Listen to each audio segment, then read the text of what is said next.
Study अपने पास रखी और ब्लैक वापस अपने परिवार के साथ रहने चले गए। इसके बाद ब्रेकअप के बाद के महीनों में लॉरी की हालत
उन्होंने कहा, लॉरी गोल गोल बातें करती थी, बार बार एक ही बात दोहराती थी।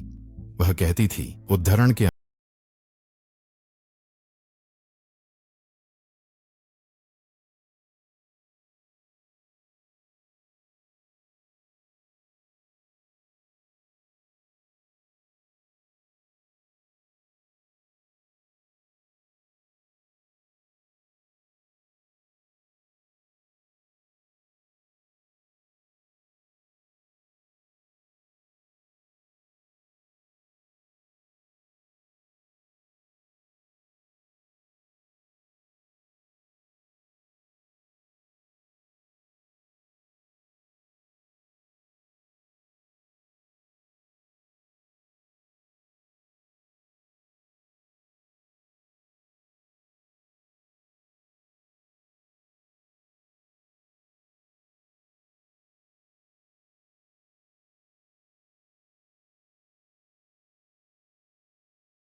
स्टेशनरी पर छपा था। यह सिफारिश पत्र पूरी तरह से मनगढ़ंत था। अब परिवार ने जल्दी ही कई लोगों से मदद मांगी, जिनमें सोशल सिक्योरिटी एडमिनिस्ट्रेशन के एक व्यक्ति भी शामिल थे। हालांकि लगभग हर सुराग बेकार साबित हुआ, लेकिन वे कुछ बातें पता लगाने में सफल रहे। जांचकर्ताओं ने पता लगाया कि लॉरी ने 1988 में बेकी सू टर्नर का जन्म प्रमाण पत्र प्राप्त करने का अनुरोध किया था और उसी साल इसका इस्तेमाल इडाहो में एक राज्य आईडी प्राप्त करने के लिए किया गया था। इसके 3 हफ्ते बाद बेकी सू टर्नर डलास में एक जज के सामने पेश हुई और अपना नाम कानूनी रूप से लॉरी एरिका कैनेडी में बदलवा लिया। नाम बदलने के बाद उन्होंने अपनी सोशल सिक्योरिटी कार्ड के लिए आवेदन किया। इसके बाद उन्होंने अपना जीडी प्राप्त किया और कॉलेज में दाखिला लिया, जब तक कि उन्होंने दिवालियापन के लिए आवेदन नहीं किया और फिर स्नातक की डिग्री पूरी की। कोई ऐसा व्यक्ति जो जानता था, इन वर्षों के दौरान उसने दावा किया था कि उसने कॉलेज की फीस चुकाने के लिए एक एक्सोटिक डांसर के रूप में काम किया था। ऐसा प्रतीत होता है कि उसने टेक्सास विश्वविद्यालय से व्यवसाय प्रशासन में डिग्री प्राप्त की थी। अब जैसा कि पहले बताया गया था, जांचकर्ताओं को हर मोड़ पर कोई सुराग नहीं मिल रहा था और जांच में मदद करने के प्रयास में सोशल सिक्योरिटी प्रशासन ने सिएटल टाइम्स के साथ मिलकर एक खबर प्रकाशित की ताकि जनता से मदद मिल सके। ये खबर बार बार प्रकाशित की गई जब तक कि कोई महत्वपूर्ण प्रगति नहीं हो गई, और जब लॉरी की कहानी रहस्य प्रेमियों के बीच ऑनलाइन सनसनी बन गई, इस दौरान कई तरह के सिद्धांत सामने आए। क्या वह जासूस थी? क्या वह कोई ऐसी थी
तरह के डेटाबेस में नाम ना आना, कोई कागजी सबूत न छोड़ना, और यह भी न भूलें कि पूरे अमेरिका में यात्रा करने और इस नई पहचान को अपनाने के लिए संसाधनों की जरूरत होती है। इन सब का क्या मतलब है? मुझे लगता है ये कहना सुरक्षित है कि इस कहानी के कुछ बेहद अहम पहलू हमारे सामने नहीं है। यह सवाल उठता है कि क्या लॉरी अकेले ही यह सब कर रही थी?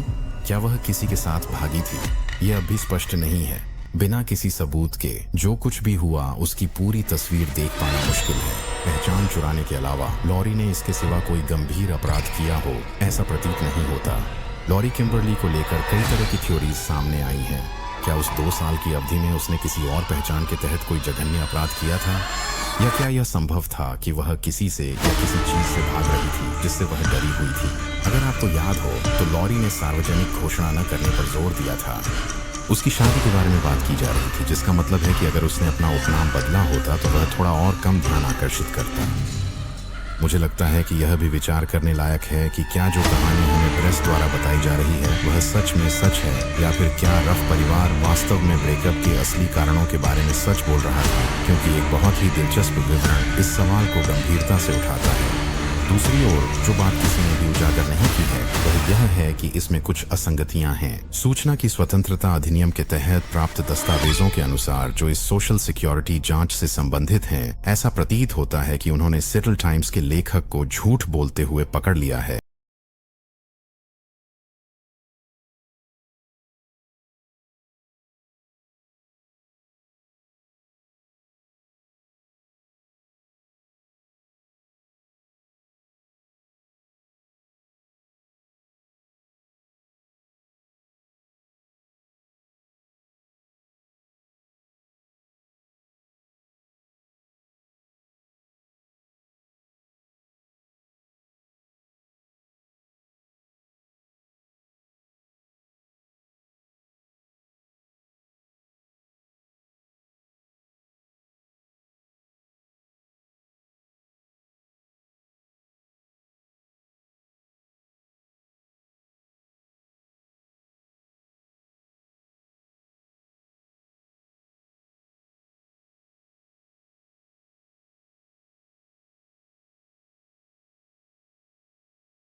एक हफ्ते से भी ज्यादा समय तक नहीं मिला, और जब तक मिला तब तक वह इतनी बुरी तरह सड़ चुका था कि पुलिस उसकी उंगलियों के निशान नहीं ले पाई और वे उसे पहचान भी नहीं सके।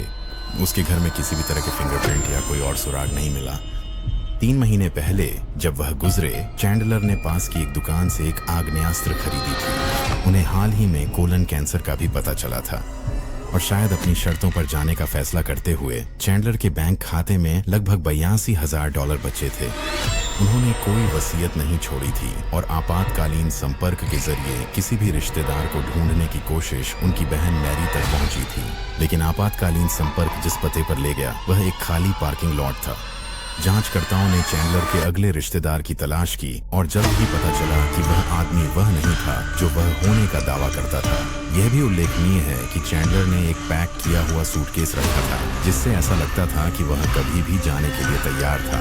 उसने एक 8 साल के लड़के की पहचान चुरा ली थी जिसकी 1945 में क्रिसमस के दिन एक कार दुर्घटना में मृत्यु हो गई थी। इसी तरह की घटनाओं के क्रम में यह कहानी प्रेस तक पहुंच गई और इंटरनेट जासूसों ने यह सिद्धांत लगाना शुरू कर दिया कि असल में चैंडलर कौन था।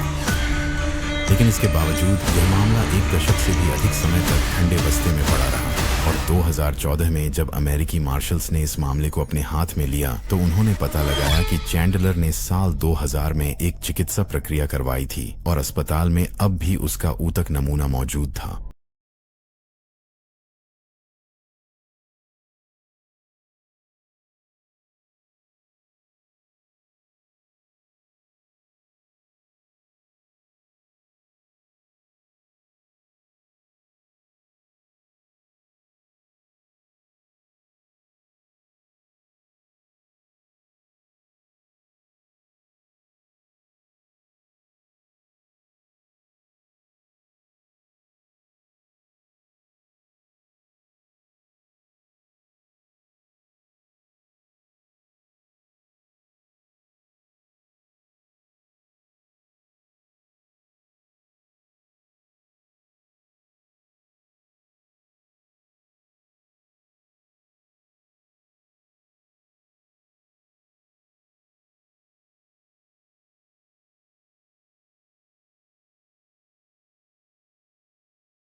एक पोस्टकार्ड भेजा जिसमें उन्होंने दावा किया कि वह पश्चिम की ओर जा रहे हैं। 20 मार्च 1965 को उन्होंने सैन फ्रांसिस्को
के दिन काट रखे थे।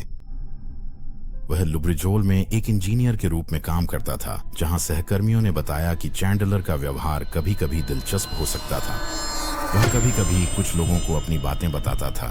सहकर्मियों को उसने बताया कि उसे कुछ लोगों की चिंता है जो उसके पीछे पड़े हैं। उसने कहा था कि कोई करीब आ रहा है, लेकिन उसने कभी इस बारे में और विस्तार से नहीं बताया।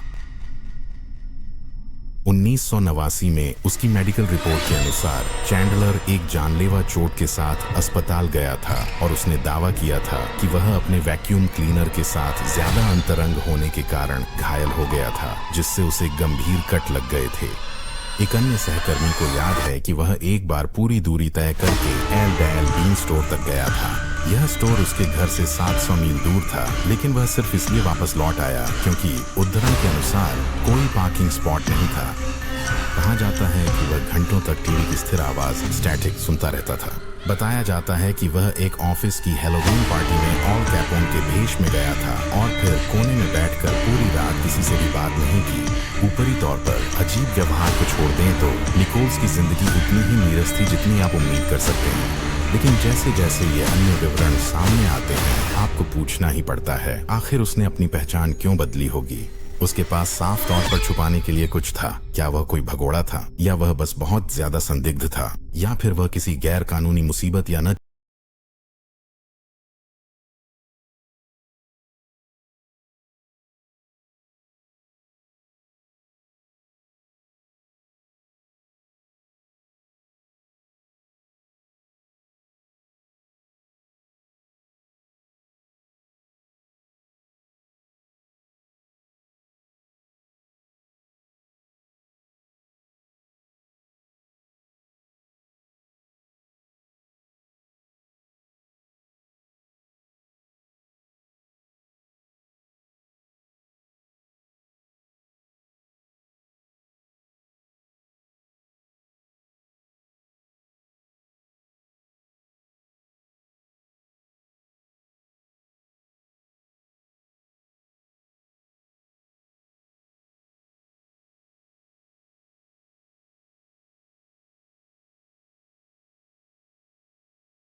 थे, जिससे वे social security card, driving licence, credit cards और एक नई पहचान बना सकते थे। और अगर हमने लॉरी रफ और मिस्टर चैंडलर जैसे मामले